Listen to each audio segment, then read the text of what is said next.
राजा जनक ने जब सीता स्वयंवर का आयोजन किया तो एक बहुत विशेष कारण रहा कि अयोध्या नगरी न्योता नहीं भेजा गया। क्या राजा जनक का राजा दशरथ से कोई बैर भाव था या कोई और वजह थी, इस बारे में बहुत कम लोग जानते हैं।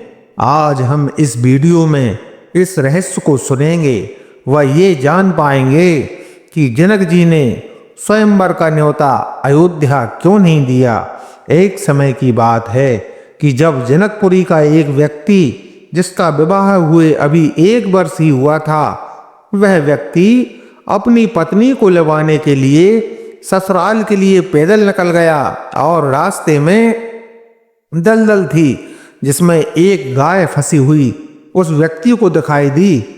गाय ने उससे अपने आप को उस दलदल से बचाने के लिए प्रार्थना की, लेकिन वह व्यक्ति गाय की सहायता किए बिना ही गाय के ऊपर पैर रखकर दलदल को पार करके निकल गया।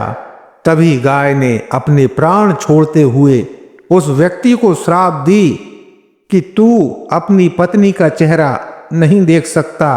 अगर तूने पत्नी के चेहरे पर दृष्टि डाली तो उसी क्षण तेरी पत्नी मर जाएगी।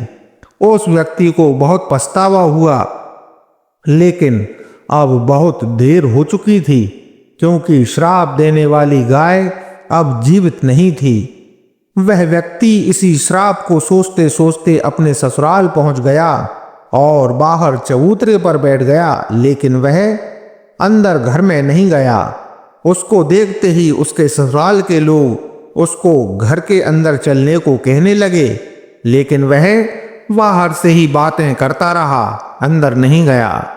उसके अंदर आने की बात जब उसकी पत्नी को लगी तो वह भी बाहर आई और कहने लगी, अंदर चलिए, आप यहाँ क्यों बैठे हैं। तो वह व्यक्ति अपनी पत्नी से बातें करता रहा, पर उसने अपनी पत्नी की ओर देखा नहीं। इस बात पर उसकी पत्नी ने भी ध्यान दिया और उसकी पत्नी पूछने लगी, आप मुझसे बात तो कर रहे हो लेकिन मेरी तरफ एक भी बार आपने देखा ही नहीं। ऐसा तो आपने पहले कभी नहीं किया।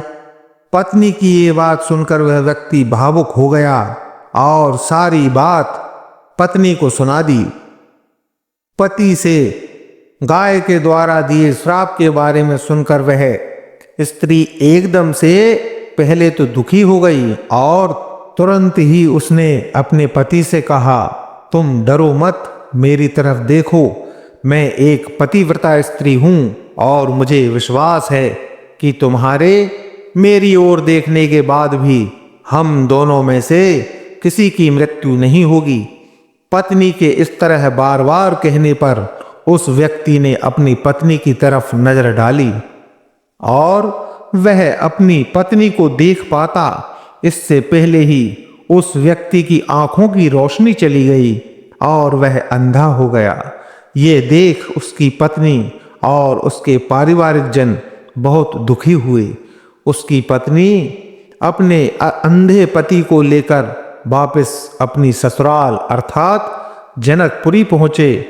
जनकपुरी आकर उस अंधे व्यक्ति को लेकर उसकी पत्नी राजा जनक के दरबार में पहुंची और सारा हाल राजा जनक को कह सुनाया।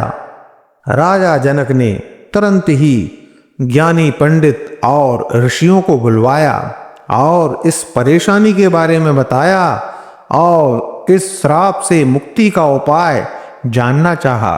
तब एक ज्ञानी पंडित ने कहा कि इस व्यक्ति की आंखों की रोशनी फिर से वापस तो आ सकती है, पर उसके लिए एक पतिव्रता स्त्री का मिलना जरूरी है जो एक छलनी लेकर नदी पहुंचे और कहे कि अगर मेरे पतिव्रता धर्म में कोई कमी नहीं और मैं पूर्णतः पतिव्रता हूं तो इस छलनी में जल ठहर जाए और फिर वह स्त्री छलनी में भरे जल को लेकर इस व्यक्ति के पास आकर इसकी आंखों पर उस जल के छींटे मारे तो इसकी नेत्र ज्योति पुनः वापस आ जाएगी।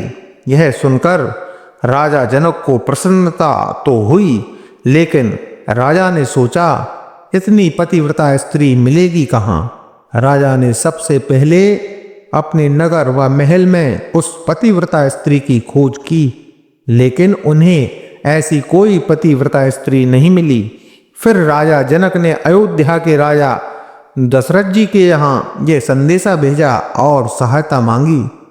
संदेशा मिलने पर दशरथ जी ने सोचा कि यहाँ तो सभी पतिव्रता हैं, तो दशरथ जी ने एक निम्न वर्ण की स्त्री को जनकपुरी भेजने का प्रबंध किया और उस स्त्री ने ज्ञानी पंडित के कहे अनुसार वह सब किया और उस व्यक्ति की आंखों की रोशनी वापस हो गई। फिर जनक जी ने सहसम्मान उस पतिव्रता स्त्री को अयोध्या वापस भेजा।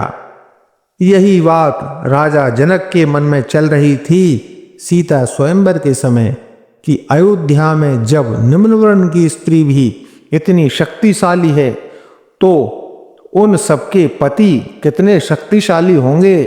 और अगर अयोध्या से कोई निम्न वर्ण का व्यक्ति स्वयंवर में शामिल हो मेरी सीता को वर कर ले गया तो क्या होगा।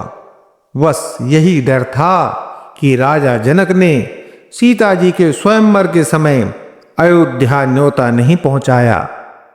वैसे तो राजा जनक और दशरथ जी के बहुत मधुर संबंध थे, आपस में कोई बैर भाव नहीं था। साथियों, अगर आपको यह धार्मिक दृष्टांत पसंद आया हो तो कमेंट बॉक्स में जय सीताराम अवश्य लिखें।